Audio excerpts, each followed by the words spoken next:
Bom dia a todos. Obrigado, Rodolfo Gerlani, pelo convite, pela oportunidade de estar em São Luís. É sempre uma satisfação. Meu bisavô era maranhense, chamava-se Montarroios, Eliseu Montarroios.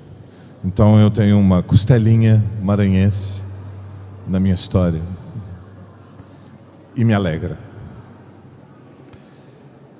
Vou desenvolver nesses 20 minutos 2 tópicos,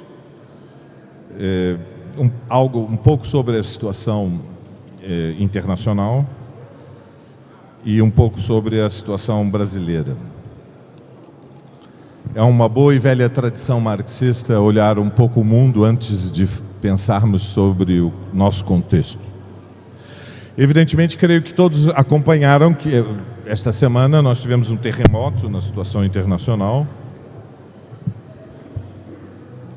Com menos de 100 dias, o governo Trump anunciou uma bomba atômica tarifária, digamos, colocamos entre aspas, mas um choque em toda a estrutura de organização do mercado mundial, que estava fundamentalmente articulada em torno da globalização, internacionalização, ou seja, a livre circulação de capitais e de mercadorias que prevaleceu desde o início dos anos 90, quando ocorreu no mundo uma derrota histórica de dimensões imensas, que foi determinante para a abertura, ou seja, quando pensamos a história do século XX, ele está marcado essencialmente, na sua primeira metade, pelas 2 guerras mundiais, guerras interimperialistas, guerras nas quais a Alemanha desafiou o que era até então a supremacia anglo-francesa no sistema internacional de Estados e por um processo de revolução e contra-revolução, ou seja, o século XX assistiu às maiores revoluções sociais da história. O processo ele foi engatilhado pelas crises abertas, pelas guerras interimperialistas.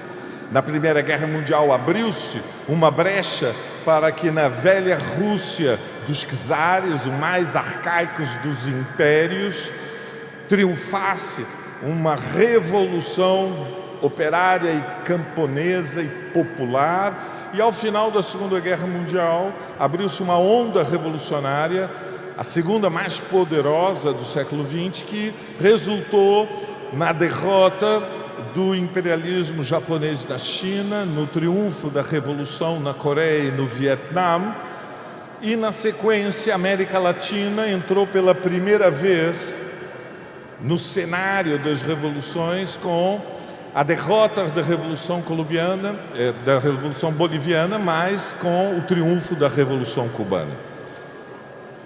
Com o fim da União Soviética, nós vivemos nos últimos 35 anos uma etapa do capitalismo que passou pela internacionalização do capital, restauração capitalista na Rússia e lenta, controlada, também na China. Ela consagrou a liderança de Washington dentro da tríade, em associação com o Reino Unido, com a União Europeia e complementarmente com o Japão. É isto que está caducando nesta semana. Nós estamos diante de acontecimentos de uma dimensão histórica, ou seja, Trump lança uma ofensiva na forma de guerra tarifária que afirma o nacional imperialismo norte-americano disputando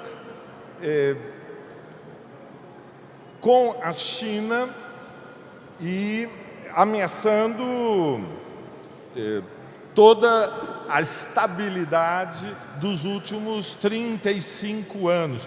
Esta ofensiva obedece a 3 objetivos. O primeiro é interromper a dinâmica de desindustrialização dos Estados Unidos. Ou seja, o paradoxo dos últimos 35 anos é que, embora tenha se afirmado a liderança norte-americana, os Estados Unidos se desindustrializaram em setores estratégicos. Então, Trump fecha o mercado interno dos Estados Unidos, um mercado de 27 trilhões, num PIB mundial estimado em 115 trilhões, e pretende garantir soberania, autossuficiência em setores estratégicos, como a produção do aço, a produção de semicondutores, a produção de petróleo, a produção de biofármacos, de princípios ativos para a biomedicina, e tenta conter com estas barreiras tarifárias o crescimento chinês. De todos os países, o mais atingido foi a China, já tinha uma carga tributária anunciada nas primeiras semanas do governo de 20%, foi castigada com mais 34%, ou seja, nivelou todas as exportações da China para os Estados Unidos com uma cobrança de 54%, que evidentemente inviabiliza o comércio externo da China para os Estados Unidos. Esta internalização das cadeias produtivas de valor, ela tenta isolar a China. Por isso, a ruptura com toda a orientação que fortalecia a Organização Mundial do Comércio. É uma ofensiva brutal, tem um significado imenso, cujas consequências neste momento são, a rigor, imprevisíveis. E obedece ao cálculo de ganhar tempo, ou seja, de travar o crescimento chinês, que repousa ainda essencialmente no comércio externo. O comércio interno da China ainda é insuficiente, a capacidade produtiva está orientada fundamentalmente para a exportação para os países centrais, para os Estados Unidos, para a União Europeia, para o Reino Unido, para o Japão. Então, o cálculo é conter o crescimento chinês e reafirmar a supremacia norte-americana, o que provocou uma imediata reação da Europa. Vocês viram, corrida armamentista. A Alemanha, que é o país que tem maior folga fiscal, apresentou um plano de centenas de bilhões de euros de investimentos em infraestrutura, em rearmamento. Está sendo seguida pela França. Em resumo, embora os Estados Unidos nunca tiveram ameaçada a sua supremacia financeira e militar, agora tenta se reposicionar na produção econômica do mercado mundial. Isto se faz pressionando a Europa para aceitar incondicionalmente a liderança norte-americana, isolar a China, separar a Rússia, Moscou, Putin, de Beijing, Xi Jinping, e evidentemente estamos diante de uma ofensiva reacionária. Ela responde às 4 crises estruturais do capitalismo: a crise econômica, que é a tendência à estagnação na longa duração. A última década foi a primeira, desde o final da Segunda Guerra Mundial, o que prevaleceu foi estagnação nos centros imperialistas. Nunca tinha acontecido. Tivemos os 30 anos de ouro, depois tivemos um mini-boom com Reagan nos anos 80, um mini-boom com Clinton nos anos 90, um mini-boom com Bush Jr. na primeira década do século XX. E a segunda década é a década da estagnação, culmina com a crise do governo Biden. Nós temos a crise ambiental, evidentemente caducou o Tratado de Paris. Todos os modelos dos climatologistas, os modelos mais severos, foram superados. Os cálculos, a previsão é que a temperatura média do planeta atingiria uma elevação de 1,5 graus centígrados em 2030. Muito bem, receio ter que informá-los Não sei se vão dormir bem esta noite, depois desse debate. Já foi atingido em 23 e 24. Está um barulho infernal.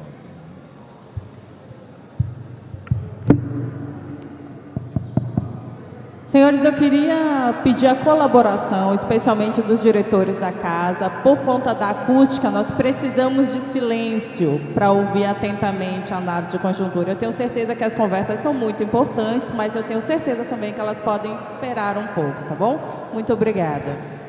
E desculpa, Valério. Nada, tudo. A caducidade do Tratado de Paris é uma tragédia política, ambiental. Ela confirma que todos os planos da ordem imperialista para fazer uma transição energética lenta e gradual estão falindo. Ou seja, os interesses da indústria do petróleo e dos derivados de petróleo bloqueiam a descarbonização da produção, porque aqueles países que descarbonizarem mais rapidamente ficam em condições de desvantagem competitiva diante das potências que mantêm a dependência do petróleo e dos seus derivados. E Trump vai para a ofensiva, rompe com o Tratado de Paris, passou toda a campanha eleitoral envenenando a consciência de milhões, de centenas de milhões, nos Estados Unidos, no mundo, com a palavra de ordem: drill, baby, drill. Perfurem, perfurem, explorem, extraiam mais petróleo, mais gás. O objetivo é, evidentemente, ter soberania energética e garantir que a competitividade das condições de produção dos Estados Unidos sejam superiores àquela dos seus rivais, em particular a China, que tem enorme dependência energética. Não fosse isso bastante, temos uma crise geopolítica clara, e ela se explica fundamentalmente pela lenta, porém ininterrupta decadência norte-americana. Trump é uma resposta ofensiva, é uma contraofensiva para conter a fragilização relativa dos Estados Unidos. E isso surpreendeu o mundo com projetos neocolonialistas, bárbaros, arcaicos, retrógrados, obtusos. Ameaça a anexação da Groenlândia, disfarçada numa proposta de negociação e compra com a Dinamarca. Retoma o controle do Canal do Panamá, humilha o Canadá, defende limpeza étnica na faixa de Gaza, com o deslocamento forçado de 2 milhões de palestinos. Estamos falando, portanto, de uma ofensiva global generalizada para impor uma nova ordem mundial onde o poder de Washington, a lei do mais forte, seja incontestável. E, finalmente, temos, e não é o menos importante, a crise dos regimes democráticos liberais, ou seja, a restauração capitalista favoreceu, criou um mundo no qual o tabu que proibia, que estabelecia limites para a existência até de regimes democráticos eleitorais na periferia, fosse superado. E pela primeira vez nós tivemos 35 anos de experiência democrática liberal no Brasil, aproximadamente o mesmo tempo na Argentina, os 2 países decisivos da América do Sul.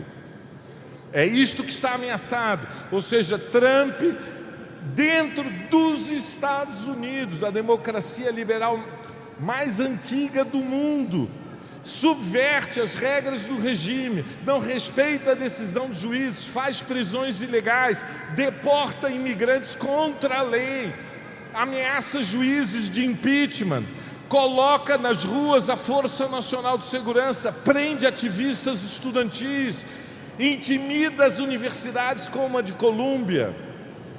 Esta estratégia, ela é indivisível de um movimento internacional da extrema-direita que aposta na mudança de regimes. Tecnicamente, em linguagem tradicional marxista, chamamos bonapartização dos regimes. Nós estamos diante de um movimento de extrema-direita com lideranças neofascistas que não aceitam os limites dos regimes democráticos e que estão dispostos a usar da repressão, em primeiro lugar contra a esquerda e as organizações dos trabalhadores, para proteger a qualquer preço os interesses da fração capitalista que os sustentam. Bom, neste contexto, nós temos que pensar a nossa conjuntura. Ela está fundamentalmente, nos últimos meses, determinada por 4 elementos. O primeiro é que a esquerda perdeu as eleições municipais do ano passado, não nos enganemos. O Centrão formalmente foi vitorioso, mas o programa das lideranças do Centrão era o programa da extrema-direita.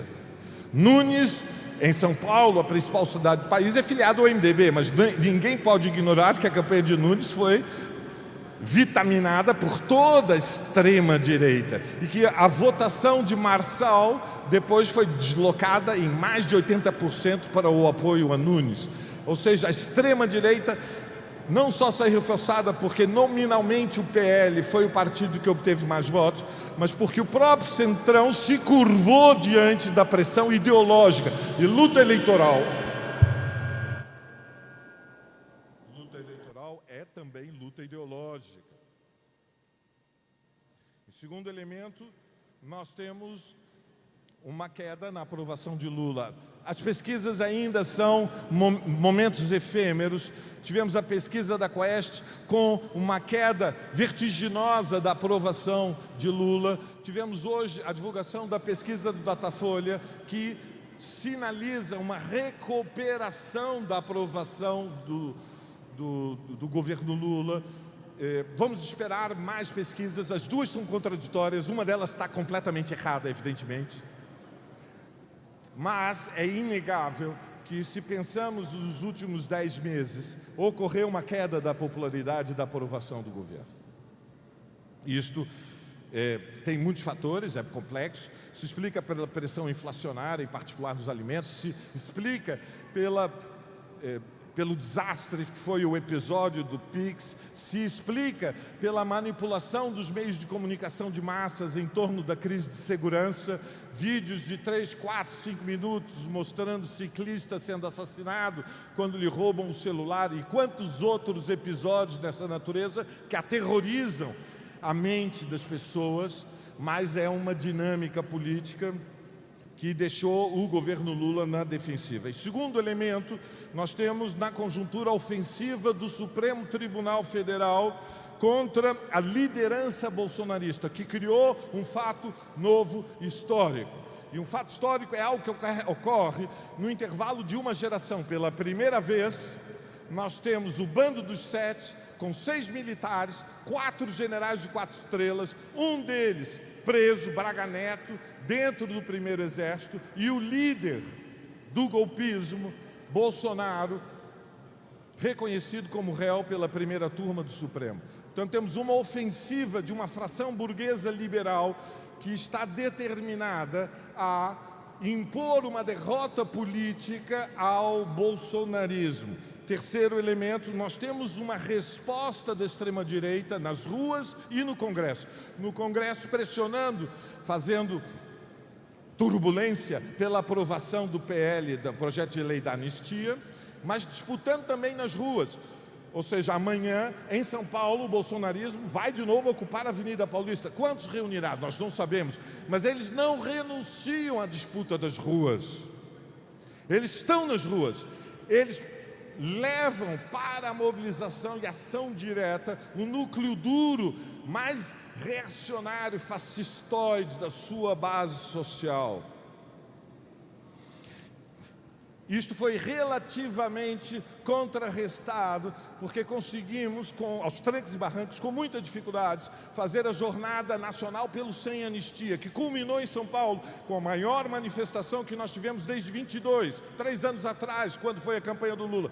Colocamos 10 mil ativistas nas ruas que durante 3 horas não pararam de cantar e gritar ininterruptamente: vai ser preso, sem anistia, sem anistia. uma manifestação combativa e empolgada, impulsionada pela Frente Povo Sem Medo, pelo PSOL, pelo Boulos, com muitas dificuldades de comprometer a esquerda mais moderada, a liderança do PT. Formalmente, a Brasil Popular assinou, mas não se engajou na mobilização. E embora, numa escala de manifestações de vanguarda, elas sinalizam um caminho, que é possível a esquerda voltar às ruas, que o espaço das ruas não pode ser monopólio da extrema-direita, que é preciso combatê-los na disputa ideológica nas redes, mas também construindo mobilizações, empolgando o ativismo, levantando a moral do que há de melhor no movimento de mulheres, no movimento negro, no movimento sindical, no movimento estudantil. E para terminar, a questão central. O que a conjuntura confirma, infelizmente, é que estamos numa situação de defensiva. É uma situação reacionária no Brasil. Em linguagem marxista, significa dizer que a relação social e política de forças é desfavorável. Ou seja, há mais unidade, mais potência, mais capacidade de arrastão na extrema-direita do que na esquerda. Por quê? Porque há uma massa da burguesia que apoia o projeto bolsonarista. A maioria da burguesia não está contra o bolsonarismo, é uma fração liberal minoritária, que tem um pé no governo com Simone Tebet e Alckmin, tem um pé fora do governo, que considera a hipótese de apoiar Lula, mas aposta numa terceira via, e se não houver terceira via, numa candidatura mais moderada da extrema-direita fascistizante com Tarcísio de Freitas. Infelizmente, a classe média está dividida. Olhemos a realidade. A maioria dos médicos, dos arquitetos, dos engenheiros, dos pequenos empresários apoiam o bolsonarismo. E, infelizmente, o neofascismo entrou dentro de segmentos da classe trabalhadora que estão acima dos 2 salários mínimos, que estão acima dos 5 salários mínimos. Não me atrevo a pensar qual é a realidade do Maranhão, mas quero vos dizer, entre os operários metalúrgicos nas grandes indústrias do país, como são Volkswagen, Anchieta, General Motors, São José, 1/3 das fábricas se inclinou na direção dos fascistas. Ou seja, núcleo duro de uma classe trabalhadora que tem mais formação, rompeu ideologicamente com a esquerda. A divisão da classe trabalhadora, o deslocamento à direita das classes médias, a ofensiva da fração burguesa bolsonarista nos deixa na defensiva. Esta é a contradição central do país. E ela não pode ser iludida, não pode ser diminuída. Ou derrotamos o bolsonarismo, ou ele volta ao poder em 2026. E a luta para derrotá-lo começou ontem. Diante disto, infelizmente, o governo Lula não tem sido um ponto de apoio. Lula não chamou a denúncia do golpe de 64 no aniversário desta semana passada. Já não o tinha feito o ano passado. Perdemos a oportunidade, depois da semi-insurreição golpista do 8 de janeiro, de voltar às ruas às centenas de milhares.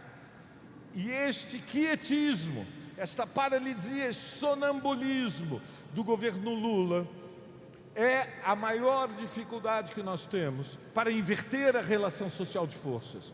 Mas isto não permite concluir, não autoriza concluir que nós dispensamos o que é o petismo e o lulismo na luta contra a ultradireita. Sem Lula não é possível derrotar Bolsonaro.